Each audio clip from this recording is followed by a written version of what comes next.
જો ઉદાહરણ નંબર 1 200 ગ્રામ દળનો અને 1.5 મીટર લંબાઈનો એક સીધો તાર એ તારમાંથી કેટલો વિદ્યુત પ્રવાહ પસાર થાય છે 2 એમ્પીયર જેટલો પ્રવાહ પસાર થાય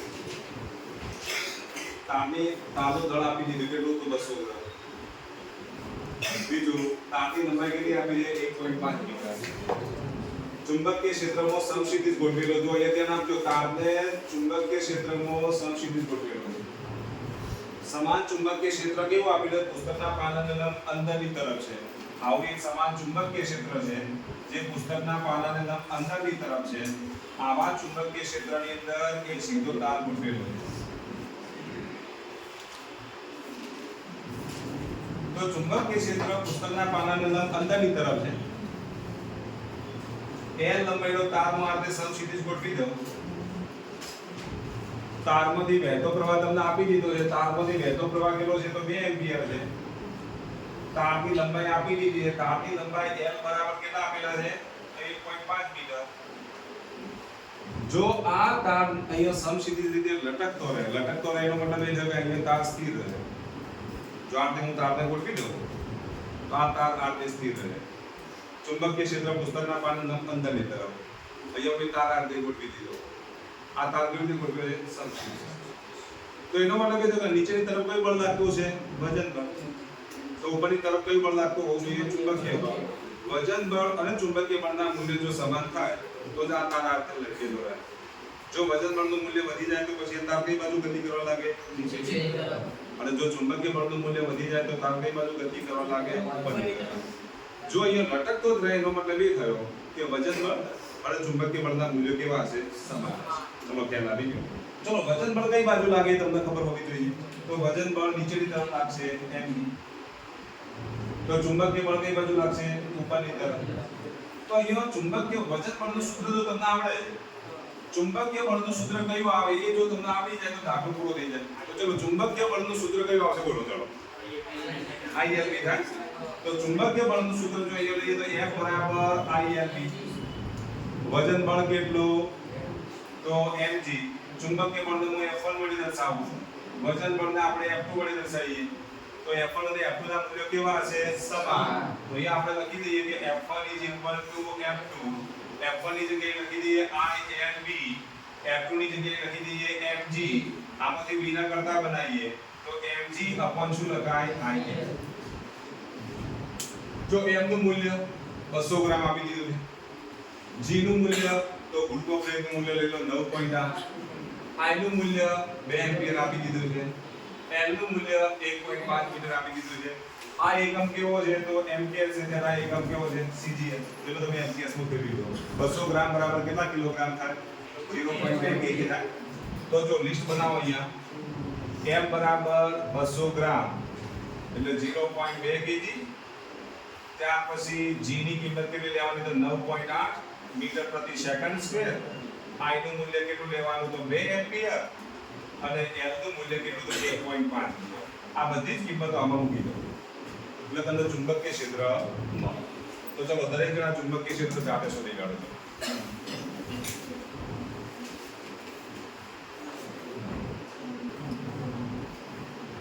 તો જો અહીંયા જે આપો B બરાબર M ની કિંમત મૂકી દઈએ કેટલી તો 0.2 kg G ની કિંમત કેટલી લઈ લઈએ તો 9.8 I ની કિંમત કેટલી તો 2 L ની કિંમત કેટલી 1.5 આ બધાનું તમે સાદુરૂપ આપો તો આનું મૂલ્ય કેટલું આવશે 0.65 પણ હવે ચુંબકીય ક્ષેત્રનો એકમ તમને ખબર હોવી જોઈએ તો ચુંબકીય ક્ષેત્રનો એકમ કયો તો ટેસ્લા તો કેટલું ચુંબકીય ક્ષેત્ર મળશે 0.65 ટેસ્લા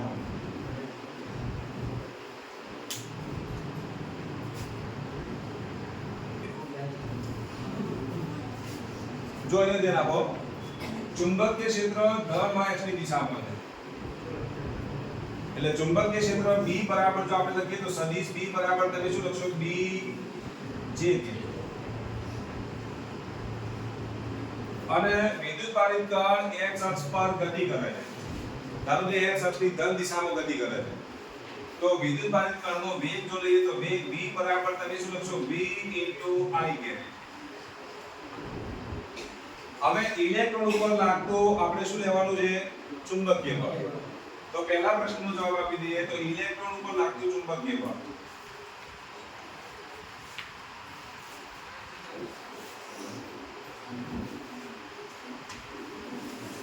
ચલો ઇલેક્ટ્રોન ઉપર લાગતા ચુંબકીય બળ તો પહેલા ચુંબકીય બળનું સૂત્ર આવડવું જોઈએ. વિદ્યુત ભારિત કણ ઉપર લાગતા ચુંબકીય બળનું સૂત્ર કયું આવશે? જેને આપણે બોલો ચલો. વિદ્યુત ભારિત કણ ઉપર લાગતા ચુંબકીય બળનું સૂત્ર માહી બોલી જાઓ. તો F બરાબર શું લખીશું? Q * V × B લખાય કે નહીં? ચુંબકીય બળ F બરાબર શું લખીશું? Q * V × B.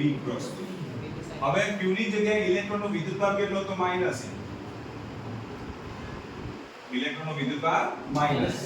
અહીંયા શું લખશો તમે? VI કે ક્રોસ B J લખાય કે નહીં? અને I × J બરાબર શું લખાય? K લખાય કે નહીં? I × J બરાબર શું લખીશું? તો આના બરાબર શું લખીએ તો માઈનસ EBB K કેરેટ થાય. તો ઇલેક્ટ્રોન ઉપર લાગતું ચુંબકીય બળ કઈ બાજુ છે બોલો? Z અક્ષની ઋણ દિશા. ઇલેક્ટ્રોન પર લાગતું ચુંબકીય બળ એ Z અક્ષની કઈ દિશામાં છે? ઋણ દિશામાં. એ જ રીતે તમે પ્રોટોન માટે જાતે વિચારો. પ્રોટોન માટે લાગતું ચુંબકીય બળ કઈ દિશામાં હોય? અહીં આપણે લખી દઈએ કે ઇલેક્ટ્રોન પર લાગતું ચુંબકીય બળ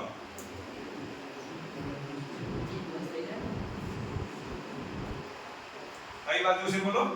Z અક્ષની ઋણ દિશા.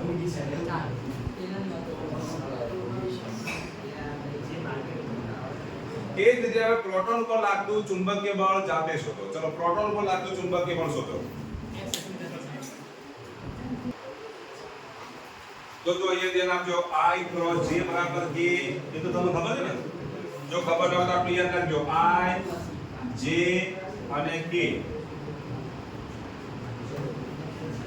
જો તમે વિષમ ગણીમાં જાઓ તો I × J બરાબર શું લખાય? K. J × K હોય તો શું લખાય? I. અને K × I હોય તો શું લખાય? J. તો અહીં આપણે યાદ રાખવાનું I × J એટલે I × J બરાબર શું લખીશું? K. તો વિષમ ગણીમાં તમે વિચારો. I J તો K, J K તો I, K I તો J. જો સમગણીમાં જાઓ તો નિશાની કેવી લેવાની? માઈનસ. અહીંયા ધ્યાન આપજો. સમગણીમાં જતા હોય તો નિશાની કેવી લેવાની? માઈનસ. I K તો માઈનસ J. સમગણી માટે નિશાની માઈનસ અને વિષમગણી માટે નિશાની પ્લસ. તો I K તો માઈનસ J, K J તો માઈનસ I અને J I તો માઈનસ K. ચલો ખ્યાલ આવી ગયો? તો વિષમગણીમાં જતા હોય તો પ્લસ નિશાની, સમગણીમાં જતા હોય તો નિશાની માઈનસ. તો I × J ની જગ્યાએ આપણે શું લખીશું? K લખીશું. તો એ રીતે જો પ્રોટોન માટેની જો વાત કરીએ તો ઇલેક્ટ્રોનની જગ્યાએ આપણે શું લખી દઈએ? પ્રોટોન. સૂત્ર તો એનું જ આવશે. Q ની જગ્યાએ તમે શું લખશો? Plus E. તો અહીંયા શું આવશે? પ્લસ. તો હવે પ્રોટોન ઉપર લાગતું બળ કઈ બાજુ હોય? તો પ્રોટોન ઉપર લાગતું બળ Z અક્ષની ધન દિશા. જો આ જે માહિતી છે ને પૂરી માહિતી નથી આપણે યાદ રાખજો. જે રીતે ચુંબકીય ક્ષેત્ર y અક્ષની ધન દિશા કીધી છે ને એમ ખરેખર વિદ્યુત ભારિત કણ એ x અક્ષની ધન દિશામાં જાય છે એવો એ શબ્દ વાપરવો જોઈએ. વિદ્યુત ભારિત કણ પણ કઈ દિશામાં જતો હોવો જોઈએ? x અક્ષની ધન દિશામાં. તો જ તમે એ VI કેરેટ લઈ શકો. એટલે આ પૂરી માહિતી નથી. એક્ઝામ ની અંદર જે દાખલો આપ્યો છે એમાં આપી દીધું છે કે વિદ્યુત ભારિત કણ એ x અક્ષની ધન દિશામાં જઈ રહ્યો છે તો તમારે એ VI કેરેટ લેવાના. જો કદાચ એમ કહે કે x અક્ષની ઋણ દિશા તરફ જાય છે તો વિદ્યુત ભારિત કણ જો x અક્ષની ઋણ દિશામાં જતો હોય તો અહીંયા તમારે શું લખવાનું બોલો?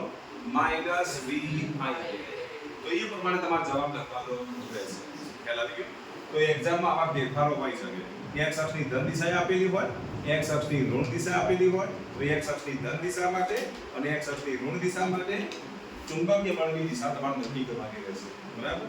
તો ઋણ દિશા માટે હોમવર્કમાં તમને કામ આપું છું. આટલું કામ તમે જાતે કરી દેજો. x અક્ષની ઋણ દિશા માટે ઇલેક્ટ્રોન ઉપર લાગતા બળની દિશા અને પ્રોટોન ઉપર લાગતા બળની દિશા નક્કી કરો.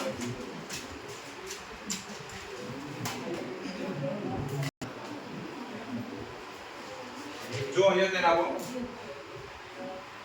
6 × 10⁻⁴ ટેસ્લા જેટલા ચુંબકીય ક્ષેત્રને લંબ રૂપે 3 ગુણ્યા 10 ની 7 ઘાત મીટર પ્રતિ સેકન્ડની ઝડપથી ગતિ કરતા ઇલેક્ટ્રોનના માર્ગની ત્રિજ્યા કેટલી હશે? તો જો સમાન ચુંબકીય ક્ષેત્રને લંબરૂપે કોઈ પણ વિદ્યુતભારિત કણ દાખલ થાય ત્યારે તેના પર લાગતું જે બળ જે છે એ હંમેશા વેગને કેવું હોય? લંબરૂપે હોય. એટલે એનો ગતિપથ કેવો બને? વર્તુળાકાર બને. એવું આપણે થિયરીમાં ભણી ચૂક્યા. તો ચુંબકીય ક્ષેત્રને લંબરૂપે કોઈ પણ વિદ્યુતભારિત કણ જો દાખલ થાય તો r ત્રિજ્યાના માર્ગે વર્તુળમય ગતિ કરે. તો r ત્રિજ્યાના માર્ગે જો વર્તુળમય ગતિ કરતો હોય ત્યારે તેના પર લાગતું જે કેન્દ્રગામી બળ જે છે એ શેના લીધે પૂરું પડે? ચુંબકીય બળના લીધે પૂરું પડે. q વિદ્યુતભારિત કણ પર લાગતું ચુંબકીય બળ કેટલું? તો તમને ખબર છે કે qvb જેટલું હોય. અને કેન્દ્રગામી બળ કેટલું? તો કેન્દ્રગામી બળ mv². આવું આપણે થિયરીમાં ભણી ગયા. હવે જો અહીંયા v ઉડી જશે. તમારા ગતિ માર્ગની ત્રિજ્યા કેટલી હશે? તો તમે r ના કરતા બનાવી દો. r ના કરતા બનાવીએ તો v ઉડી જશે. તો r બરાબર શું લખાય? mv/qv લખાય. તો જો આ દાખલાની અંદર તમારે શું શોધવાનું છે? તો ગતિ માર્ગની ત્રિજ્યા શોધવાની છે. તો પહેલા તમને એ ખબર હોવી જોઈએ કે ગતિ માર્ગની ત્રિજ્યાનું સૂત્ર કયું આવે? તો r બરાબર શું લખીશું? mv/qv. પહેલા જોઈ લો, m આપેલ છે તો આ ઇલેક્ટ્રોનનું દળ આપી દીધું કેટલું? 9 × 10⁻⁻⁰. પછી વેગ આપેલ છે તો આ આપેલ છે કેટલું? 3 × 10⁻⁷. પછી q એટલે ઇલેક્ટ્રોનનો વિદ્યુતભાર આપેલ છે તો 1.6 × 10⁻⁹. અને b એટલે ચુંબકીય ક્ષેત્ર આપેલું છે હા તો આપેલું 6 × 10⁻⁴. તો તમે આ સૂત્રનો ઉપયોગ કરી ગતિ માર્ગની ત્રિજ્યા પહેલા તમે જાતે શોધી આપો. તો ગતિ માર્ગની ત્રિજ્યા શોધો. પહેલા તો માહિતીનું લિસ્ટ બનાવી દો. તો જો ચુંબકીય ક્ષેત્ર આપ્યું છે b બરાબર કેટલા આપેલા છે? 6 × 10⁻⁴ ટેસ્લા. પછી વેગ v આપી દીધો છે 3 × 10⁷ મીટર પ્રતિ સેકન્ડ. ગતિ માર્ગની ત્રિજ્યા તમારે શોધવાની છે. દળ આપી દીધું છે. આ દળની માહિતી m બરાબર કેટલા? 9 × 10⁻31 kg. અને વિદ્યુતભાર q એ e બરાબર કેટલા આપેલા છે? 1.6 × 10⁻⁹. ગતિપથની ત્રિજ્યાનું સૂત્ર વાપરો. r બરાબર શું લખશો તમે? mv/qv. આ સૂત્રનો ઉપયોગ કરી પહેલા ગતિ માર્ગની ત્રિજ્યા શોધી કાઢો.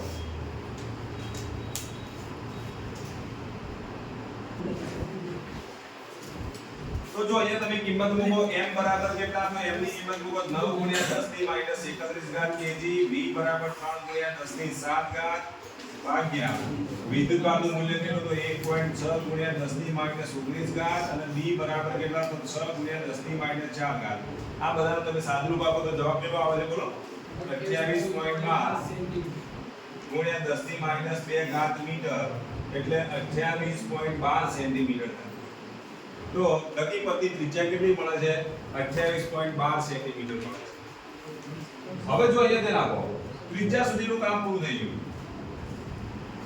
હવે આપણો ગોલ કયો છે? આવૃત્તિ એટલે ન્યુ શોધવાનો. ચલો આવૃત્તિ શોધવા માટે તમે શું કરશો? તો જો અહીંયા દેના આ સૂત્રમાંથી તમે આવૃત્તિ શોધી શકો. તો v ની જગ્યાએ તમે શું લખશો? r ઓમેગા લખાય. અને ઓમેગા ની જગ્યાએ તમે શું લખશો? બોલો 2π ન્યુ. તો આવૃત્તિ જો કીધું હોય તો તમારે ન્યુ શોધવાનું. કોણીય આવૃત્તિ પહેલા એક આજુ કોણીય આવૃત્તિ શોધવાનું કીધું હોય તો અહીંયા ઓમેગા લખી દેવાનો. v ની જગ્યાએ તમે શું લખશો? r omega. અહીંયા r ઉડી જશે. ઓમેગા નું કરતા બનાવો. તો કદાચ જો કોણીય આવૃત્તિ પૂછે તો ઓમેગા બરાબર શું લખીશું? qb/a. તો એક કામ કરો, કોણીય આવૃત્તિ પણ શોધો. તો આની કોણીય આવૃત્તિ કેટલી મળશે એ પહેલા શોધી કાઢો. તો ઓમેગા બરાબર શું લખીશું? qb/m. આ સૂત્રનો ઉપયોગ કરી કોણીય આવૃત્તિ શોધી કાઢો. q આપી દીધા છે કેટલા? તો 1.6 × 10⁻⁹. b આપી દીધા છે 6 × 10⁻⁴. અને m પણ તમને આપી દે કેટલા? તો 9 × 10⁻31. આ ત્રણની કિંમત મૂકી કોણીય આવૃત્તિ શોધો. તો જો કોણીય આવૃત્તિ ઓમેગા બરાબર q ની કિંમત મૂકી દઈએ તો કેટલા? તો 1.6 × 10⁻⁹. b ની કિંમત 6 × 10⁻⁴. અને m ની કિંમત કેટલી? તો 9 × 10⁻31. ચલો આનું સાદુરૂપ આપો. આ બધાનું તમે સાદુરૂપ આપો તો કોણીય આવૃત્તિ મળે 1.067 10⁸. એકમ કયો આવશે કોણીય આવૃત્તિનો? બોલો. કોણીય આવૃત્તિનો એકમ રેડિયન પ્રતિ સેકન્ડ. ચલો આ આપણને મળી કોણી આવૃત્તિ, આ આપણને શું મળ્યું કોણી આવૃત્તિ. હવે આપણે શું શોધવાનું છે આવૃત્તિ. આવૃત્તિ શોધવી હોય તો તમે કેવી રીતે શોધશો બોલો? તો તમને ખબર છે કે ઓમેગા બરાબર શું લખશો તમે 2 પાઈ ન્યુ. તો ન્યુ બરાબર કેટલા ઓમેગા અપોન 2 પાઈ. ઓમેગા ની કિંમત મૂકી દી 1.066 ગુણ્યા 10 ની 8 ઘાત ભાગ્યા 2 ગુણ્યા પાઈ ની કિંમત 3.14. આનું સાદુરૂપ આપો તો જે આપણને આવૃત્તિ આપશે.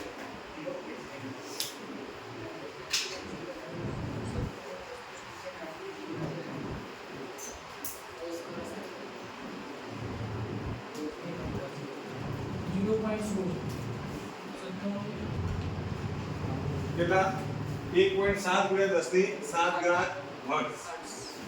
એટલે આના બરાબર જો લખું તો 17 ગુણ્યા 10 ની 6 ઘાત હર્ટ્ઝ. એટલે આના બરાબર લખું તો 17 મેગાહર્ટ્ઝ થાય. શું થાય બોલો? 17 મેગાહર્ટ્ઝ. તો આવૃત્તિનું મૂલ્ય કેટલું મળશે? 17 મેગાહર્ટ્ઝ. કોણી આવૃત્તિ જો કીધી હોય તો કેવી રીતે થાય? 1.066 ગુણ્યા 10 ની 8 ઘાત રેડિયન પ્રતિ સેકન્ડ. હવે જો તમારે ગતિ ઊર્જા શોધવાની છે અને પછી ગતિ ઊર્જા શેમાં શોધવાની છે? ઇલેક્ટ્રોન વોલ્ટમાં શોધવાની છે. તો ગતિ ઊર્જાનું સૂત્ર કયું આવે બોલો? તો ગતિ ઊર્જા K બરાબર, ચલો ગતિ ઊર્જાનું સૂત્ર K બરાબર 1/2 mv2 લખાય. તો ગતિ ઊર્જા K બરાબર 1/2 mv2. m ની કિંમત ઓલરેડી આપી દીધી છે 9 ગુણ્યા 10 ની -31 ઘાત kg. v ની કિંમત 3 ગુણ્યા 10 ની 7 ઘાત લો. એનું સાદુરૂપ આપો એટલે ગતિ ઊર્જા મળે. ચલો ગતિ ઊર્જા શોધી કાઢો પહેલા.